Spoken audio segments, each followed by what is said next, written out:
భారత పౌరసత్వం పొందకముందే కాంగ్రెస్ అగ్రనేత సోనియా గాంధీ పేరు ఓటర్ జాబితాలో చేర్చారని దాఖలైన రివిజన్ పిటిషన్పై రాజ్ అవెన్యూ కోర్టులో వాడివేడి వాదనలు జరిగాయి. కాగా ఈ కేసులో మే 16న అదనపు ఆధారాలు దాఖలు చేసేందుకు పిటిషనర్ అనుమతి కోరగా దానిపై జూలై 4న సోనియా గాంధీ తరపు న్యాయవాదులు కోర్టులో సమాధానాన్ని సమర్పించారు.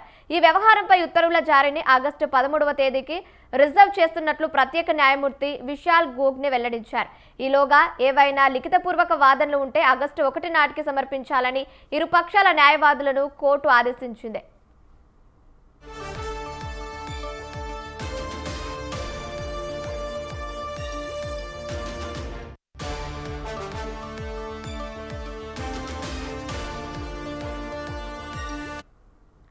సోనియా గాంధీకి భారత పౌరసత్వం రాకముందే ఆమె పేరు ఓటర్ జాబితాలో చేర్చారంటూ వికాస్ త్రిపాఠి అనే వ్యక్తి కోర్టును ఆశ్రయించారు.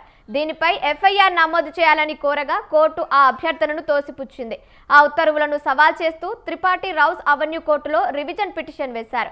సోనియా తరపున సీనియర్ అడ్వకేట్ ఆర్ఎస్ చీమా, తరన్నూమ్ చీమా వాదిస్తూ పిటిషనర్ దాఖలు చేసిన పత్రాలు నకిలీవని వారు కోర్టుకు తెలిపారు. దీంతో పౌరసత్వం లభించక ముందే సోనియా గాంధీ పేరు ఓటరు జాబితాలో ఎలా చేరిందనే దానికి ప్రత్యర్థి పక్షం సరైన వివరణ ఇవ్వకపోయిందని వికాస్ త్రిపాఠి న్యాయవాది కోర్టుకు తెలిపారు.